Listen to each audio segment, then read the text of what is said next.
Gideklarar ang Boholanang beauty queen nga si Karen Galman isip Miss Intercontinetal 2018 sa gipahigayon sa MOA Arena Sabado sa gabi. Gipildi ni Galman ang 84 ka mga miapil sa 47th Miss Intercontinental ug siya usab ang gikoronahan isip Queen of Asia and Oceania. First runner-up si Miss Costa Rica, second runner-up si Miss Slovak Republic, third runner-up si Miss Colombia, fourth runner-up Miss Vietnam ug fifth runner-up Miss Ethiopia. Ang pagdaog ni Galman gikonsiderar nga makasaysayon sa nasod tungod kay siya ang labing unang Pinay nga midaog sa maong korona. Siyempre, proud usab kaayo ang iyang mga kababayan sa Bohol gumikan sa iyang kadaugan. Si Galman gihimugso og midako sa lungsod sa Ubay sa Bohol. Apan dihang nagpangidaron na og 8 anyos, mi-migrate kini sa Australia.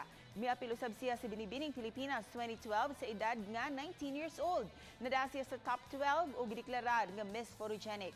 Miapil usab siya o gideklarar nga Miss Ubay 2017.